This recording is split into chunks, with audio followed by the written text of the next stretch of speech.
Welcome back to BDO's Rethink Virtual Conference. And this session is Seizing Opportunity Through AI. My name is Bill Siros, and I'm the CEO of Lixar. Lixar is a data and AI company that recently joined BDO's family in March, just before COVID. So today we're going to go into some key sectors. We're going to drill into some key sectors like manufacturing and technology and real estate and retail.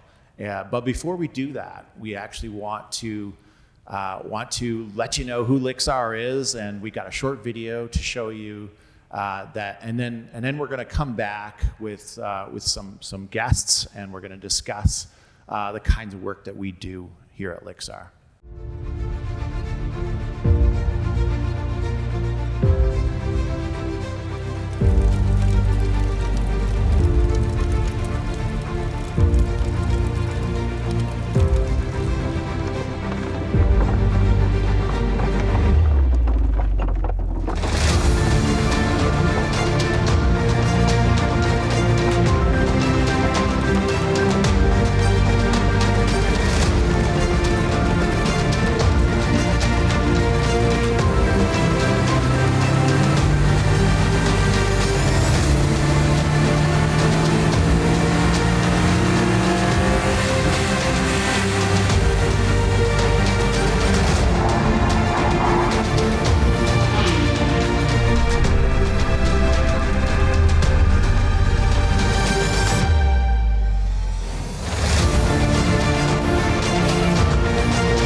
Whoa, that's not how this works at all. I'm Jim, the lead data scientist at Lixar, and what we do is take trusted algorithms and your data in context to mathematically prove the best decision to make rather than use your gut. So let's talk about the key components in a data platform. Here at Lixar, we believe in a three-stage approach involved in the ingestion of data, the transformation of it, and then finding the best way to engage. Ingestion is just what it sounds like. How do you bring together multiple data sources in an efficient and secure way? This might involve real-time data sources, your archives, historical data or external data, and it probably involves issues such as duplication, low quality, missing data. Might even involve depersonalization or anonymization if you have privacy concerns in your data as well. The end result is the same. How do you have a trusted, high-quality data source that could be the foundation of your platform? We then take that data and transform it. Transformation is the process of bringing data together. There's a bit of a knack to understanding the best way to organize things such that the signal is increased and machine learning algorithms can find those latent patterns underneath. Often the most important thing is engagement. To be able to look at a dashboard or a report and say, I literally see what my next step should be. What are the next steps on your data journey? Let's call Johnny Stevens and learn more. Too many organizations try and skip a few steps. They want to move right into the full sprint, right into running to this massive, complex, advanced AI. And one thing that we really do, we try hard to do, is to help firms focus on a crawl, walk, run approach. And what that means is that, if we break it down into three stages, the crawl stage is like, well, we haven't really done this before. We don't make everyday data-driven decisions. We don't have any kind of business intelligence in place, or it's very immature. The walk stage is, you've done this, you've got some experience in this space, you've got a BI team, you're looking to enhance your business intelligence and enhance your data strategy. And then the run stage is, you've embraced this whole notion of data and AI, and you're looking to transform your operations and transform your organization through an AI transformation. So really, when you break it down into crawl, walk, run, we've got these great packages and service offerings inside of each of these phases to quickly get people to where they want to go. And so look, regardless of where you are in this whole data maturity journey, and it is a journey, there's a way to move forward. So we can't get shackled by analysis paralysis or, we don't have the right experience. That's why you hire a company like Lixar and BDO to help you drive that ball forward. One of the things that we created, and something I'm really proud to be to have seen, be created, is something called HeroPath. And what HeroPath is a modern data platform that's lightweight, it's scalable, and completely repeatable. The coolest thing about HeroPath is that it came off the shop floor. So we have our brilliant engineers, data scientists working together saying, hey, we're deploying this data pipeline, this data platform time and time again wouldn't it be great if we created a packaged solution or a packaged service? And they built HeroPath, the kind of V1. And we quickly used that, or started using it as our secret sauce, our recipe for Microsoft Azure data platform. Big companies and small companies have leveraged HeroPath to accelerate their journey. It saves clients money. It validates that it's the right approach, given that big banks and big airlines have used it. Once there are insights, because they've been up and running quickly, it's ingesting data within a matter of weeks and not months. They're able to really gain those insights and make better decisions. We built a tool for BDO to illustrate the power of HeroPath and the power of HeroPath in action. What we created for BDO, which is really leading by example, which is a practice that we preach. We built an AI-driven economic indicator called BDO Beagle. BDO Beagle is really a brain that's accumulating a pile of data on the economy. The AI-driven economic indicator take a bunch of indicators that are out there in the world that you may not have enough time to make sense of. So we bring that all together under a roof, the data platform, and we try and predict what might happen. We're applying our AI know-how to come up with forecasts. The industries we're focusing on in this phase are manufacturing, technology and life sciences, real estate and construction, and retail and consumer business. We get new data on a daily basis, and we incorporate that data into the dashboard. We're focusing mostly on economic data, and we're intentionally staying away from social data and also COVID-related data, because we wanted to, for one, making sure that it was relevant beyond COVID. The entirety of this project is built on Azure infrastructure.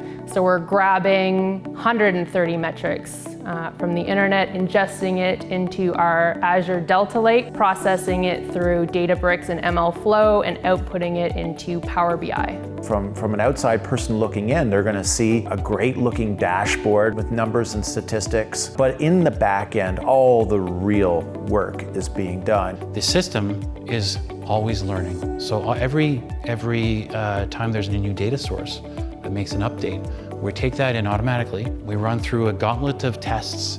We try new models, and if there's a new model that bubbles up to the top as better performant, we automatically deploy that into the system. This tool is going to be different than what you're seeing on the market visually by its ability to drill down into industries and sub-industries where you can click and choose your combination. What is your industry? What is your customer's industry? We're also treating this a little bit as a learning opportunity. So having tabs available in infographic form explaining how data science works. How does the algorithm take all of these metrics and turn it into what you're seeing on the front page?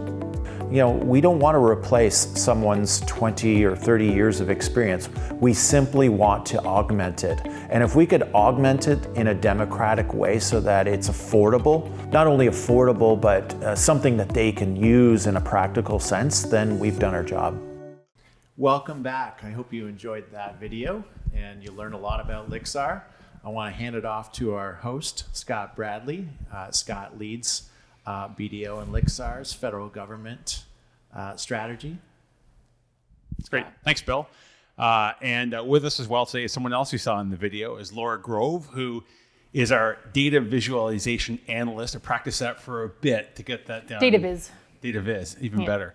But we want to talk a little bit about kind of what we saw in the video and just kind of where everything is going. And to start off, Bill, there's kind of a cool backstory about how we got to this point and where we started off and why we have the Beagle. Maybe we can start at that point in terms of how did we get here? Well, we, as I said in our intro, we were acquired by BDO in March, just before COVID hit. And once COVID hit, as everybody knows, the bottom fell out of the market. We just went boom, straight to the floor. And I think every industry was impacted. Every industry, every person was impacted. And so Lixar was not alone. We were all, a week into lockdown, we're sitting around asking ourselves, okay, what's going on, and what's the market showing us? And there was a major market reflex that occurred.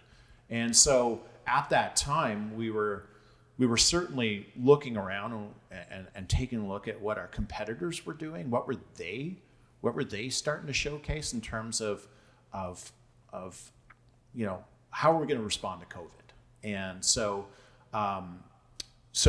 new to BDO, Lixar's sitting with a pile of data expertise. We got data scientists, and we got data engineers. We got a ton of people. Not that they don't have any work to do. It's just we wanted to show BDO a little bit of what we can do. And so I asked a bunch of our data people to start thinking about what we could do that was different than what existed out in the market. And what the market was showing and what our competitors were sort of doing was they were showing how foot traffic and other types of things were going to could potentially help predict how quickly we could recover. And so when I sat down with our data team, it was, what could we do differently?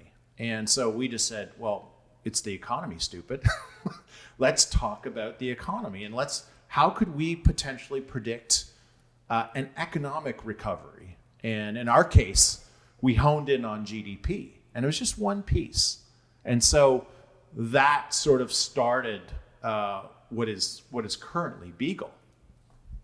Great. And so as we got into it, I mean, was it obvious in terms of the direction you were going, in terms of what kind of problem you were starting to solve, or how this sort of emerged as you put the team together and sort of got at it? Well, it was obvious in the sense that, we had a short window of time where we could get some of our best people into a room and start talking about the kinds of things we could do. And so when, we thought it was quite relevant to try to predict how quickly we can come out of this COVID drop. And so by focusing on GDP, we got right into, okay, what kinds of data are currently out there that we can latch onto, that we can get and we can consume and digest as part of the data track to the point where we can visualize and start applying algorithms to it, and then showing a result.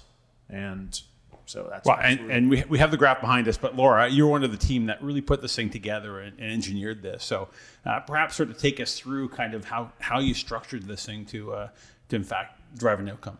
The Beagle is a platform. Primarily, we're going to show you an example of what the platform can do. That's one way to look at this. The platform underneath this is HeroPath, and we can talk about that later if you'd like. Well, just a quick HeroPath, just to quickly explain HeroPath for everybody. Right, that's the Microsoft infrastructure that's underneath this. So this is how we get the data. So where we get it from, how we pull it internally, how we process it, how we get it ready for this. And the machine learning and the AI that's under this has to be computed somewhere, and it has to be output somewhere. So this is Power BI embedded. That's the tail end of the HeroPath.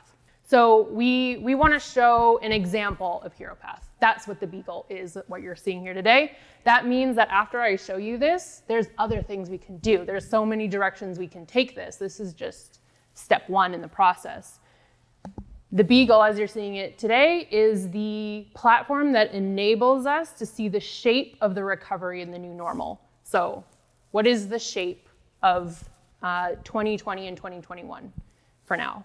We're also going to look at the industry. So what you're seeing up here is the shape of the recovery that our AI understands it, for these industries. So our sectors, as Bill mentioned, were manufacturing, real estate and construction, retail and consumer business, technology and life sciences. As you can see, there are industries underneath that, so you can see what makes up the sector manufacturing. Which aligns, of course, with the conference today and folks who are, in fact, tuning in. Right. So these are, if you're interested in where these came from, these are the North American industry classification codes. So if you want to know which one you are, you can Google which NAICS code you fall under. So if you're interested in using this, you come in and you can click so let's say you're a combination. You might be in manufacturing, maybe your clients are in a few different industries, and now you can make up your composition for what your outlook looks like. Down here, if we go down below, we can break out each industry. So instead of aggregating them all up together, you can see them spliced out down below. Walk us through it. Okay. All right, so I'm gonna go to the How It Works tab just for a second. Boop. Hopefully. Okay, so I'm just gonna explain the background. So actually I'll go down to all of the metrics. So these are the metrics we're pulling in. So we're checking to see how all of these, how unemployment is gonna affect agriculture, how unemployment is. So as soon as something starts to happen, either today or maybe 6 months ago, like was something murmuring 6 months ago that might impact tomorrow, we're gonna figure that out through the random forest method. So really quickly, we're gonna pump 130 metrics through this random forest. It's gonna run 100 simulations, say. And it's gonna, so paths through the forest. Which path through the forest do we take? Every path is gonna assume something different about all of those metrics you just saw. And we're gonna run all of the scenarios. We're gonna pretend that every scenario is equally important, but at the end of the day, one path through the forest is gonna predict an industry better than the others. It's declared the winner. That becomes the forecast that we use. And are you talking like terabytes of data? Yes, lots, and every day. And how often is the data updated in Beagle? The data is updated as soon as new data becomes available. So some of our input metrics are daily. So when those come in, we'll rerun the model. A lot of our metrics from StatsCan come in monthly. So every month when StatsCan publishes new data, we grab it right away and we rerun the model. Right on. Yeah. Right on. So a neat thing that comes out of random forest is feature importance. So we can say, because we run this for every industry, we can say the trade balance of Japan as an input metric correlates strongly with tech and life sciences. Not only can we say that, but we can say the trade balance of Japan 11 months ago matters to tomorrow. So it's a lagged correlation effect. It's not just does it go up today, we go up today. They could have changed 3 months ago, and that spells something in our future. Right? So in all of this, Laura, then, with the analysis that we were doing, did we start to see some trends emerging in March, April, May that when we thought everything again in March had just collapsed, did we start seeing trends with Beagle that gave us a hint in terms of where things were going? Yeah, I think the let's go back to this one.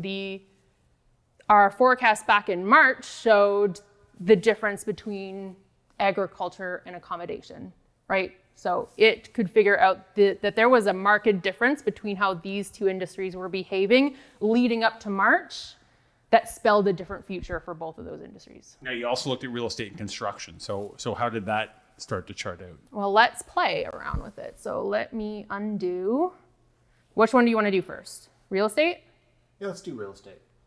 The red line is our actual date. So we are ending in August. 2020 is the actual data we have up to date from StatsCan. So for this combo, for construction and real estate combined, we're looking pretty good. So there was an initial shock and awe, and then everything just went right back to normal. And I'm hoping that everybody in the crowd that's in real estate and construction obviously agree with this. And I think the reality is that we're all feeling that when we think about that industry in particular. How about an industry that's not looking like fully recovered? What would you recommend that we go to? Is retail similar to this? Well, let's go check it out. As a group, as a sector, that is going to include accommodation, admin, arts, other, and retail itself. Now I'm going to, for the purposes of this, take out arts because it's behaving. Okay, so without the arts sector, we're looking at accommodation, admin. We have a different shape. Yeah, I mean it's it's looking like we're going to experience a wave 2, right? Which is a drop at some point in time before a major recovery. Yeah, well, there's something about the 130 metrics we looked at that makes this model think that we're not looking as good in the future. We're not coming back up to pre-COVID levels. What you might notice in the background too, in the gray line, is the 2008 recession. This plays into the model a little bit because history does matter. But you're gonna notice too that the behavior of this group of industries also didn't look like other 2008 recovery for other industries, right? We're still noticing this kind of jagged. So I mean, Laura, fascinating stuff. If we're taking this out though, and I go back to real estate. I'm a real estate. We're in the construction business, or we're a large real estate firm nationally. How are we going to use this tool? How can we use this tool to help ourselves make business decisions in terms of what we're doing? If we own commercial real estate across the country, how can we use Beagle to start to think more strategically about the decisions that we should be considering as we go forward in the next 6 months or the next year? I want there to be a follow-up conversation to this. So I'm like, let's say, okay, let's undo this one and go back to real estate. I want people to think, all right, real estate is pretty broad. Like, I'm in real estate, but what do you mean? Like, real estate is a lot of companies, and maybe some of them don't reflect my business. So one thing that's going to be really easy for us to do is drill down even further. So are we talking offices? Are we talking commercial real estate? Are we talking residential? So let's split those out. So now we're going to get more granular. So you're going to come in here, you're going to log in. You can pick your sub-industries. Like my exact NAICS code composition is these 3 codes. I'm going to pull those up. And then I want you to come to us and be like, what if people don't go back to the office, right? Right. So walk that through. So, I mean, you've talked a bit before in some of our conversations about the impact of having a 60% return to work rate versus a 55% return to work rate and what that would look like. So are we at that point where we have those capabilities, or what are you gleaning from the data that you've got, or how do we use the Beagle to move forward and assess using that kind of data? What I want you to glean from this is that it's all possible. So I want you to come to us, you engage with us, tell us your hypothesis. Like, I have a feeling that 60% of people are going to go back to work after this. And I want to be able to maybe change that. What if 50%? What's the difference between 50% of people going back to work and 75% of people going back to work? I want to see how that plays out. So we can work with you to create what if scenarios with this. Yeah, so this is one narrative, right? And that one narrative is really around GDP.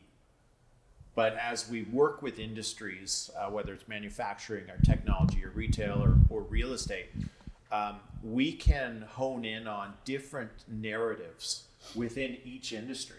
And we're not doing that right now simply because we're just working with a broad spectrum of data.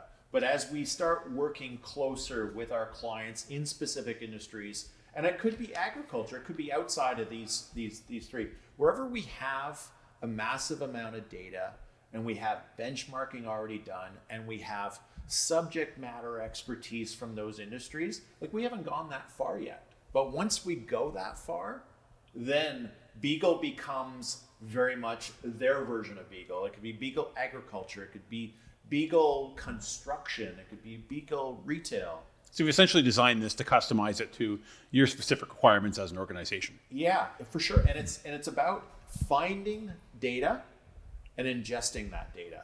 And what we're experiencing right now is that with each organization we talk to, and this is the age of AI. I mean, there's proliferation of data, and I think that COVID's actually put rocket fuel in that. As more and more companies are being pressured to put everything in the cloud, and as edge computing and everything else is moving forward, and remote work is happening, we're just accelerating the growth of data. And I'm here as a public sector person. I'm here as well because government is going in that same direction. I mean, clearly the government of Canada has stated clearly on a number of occasions in Speech from the Throne and others where they're leading a digital transformation push as well. So, I think it validates just the action that you are seeing on this front at the public sector level as well, that we're going to see significant change, AI-driven change and digital change in the months and years ahead. Oh, absolutely. Absolutely. I think that, the massive movement of being, for most companies, it's what are we doing with, first of all, identifying that we have data. What are we doing with our data? The whole discussion of AI almost is the end of the path, right? But the beginning of the path is identification, a mindset that like we have to do something, right? And data is that fuel that everybody's sitting on, like everybody has it, right? And when you look at those specific industries, when I think of BDO, I think of BDO having massive amount of clients, right? And whether it's agriculture or automotive or there's a ton of data that we're sitting on. And we have to look at that data and we have to structure and ingest that data and structure that data and then apply it and throw it into something like Beagle so that we can visualize what it looks like. And then once we start applying algorithms, that's the next stage, right? We live in a society where AI is already impacting almost everything we do. And we don't, and a lot of people don't know it. So it's as simple as your Nest temperature gauge at home, or your Spotify, or your Netflix. Every single aspect of your life actually is touching some form of AI, right? So we're moving in that direction, and it's accelerating quickly. Great. Well, I hope that's been helpful to everybody. I thought it's super fascinating, and I know from a public sector side of things, like I'm excited to take this tool to government, and the fact that we can show and start to predict and really how government starts to, in fact, make decisions themselves and start to determine how, in fact, what government can do based on some of the indicators that we're seeing can actually help businesses. Because we, at the end of the day, I think we're all focused on this, how do we recover from COVID? And I think it's important to remember as well, we didn't talk about it a whole lot in the presentation, but we started this in March. And so some of these things that were the indicators that we're seeing, we've been seeing these now for 5-6 months. And it's to be able to build that tool, or really cool in terms of the work that the team has done here at Lixar, just with respect to the predictive powers of the Beagle. So congratulations on the project. Thank you. And again, we hope it's been helpful to you. And folks, I'll throw it back to Bill for last words on the Rethink Conference. Yeah, no, it's great. I agree with everything Scott said here. First of all, thanks to BDO for putting on this virtual conference, Rethink, and being able to be part of it. And I think Beagle is just one example of what we can do in the world of AI and data. And if you're early on your path in your data program, we can help you. If you're if you're more advanced and you want to start incorporating AI on your path, then we can also be there to assist you and help you with that advanced roadmap. So thank you, and enjoy the rest of the conference.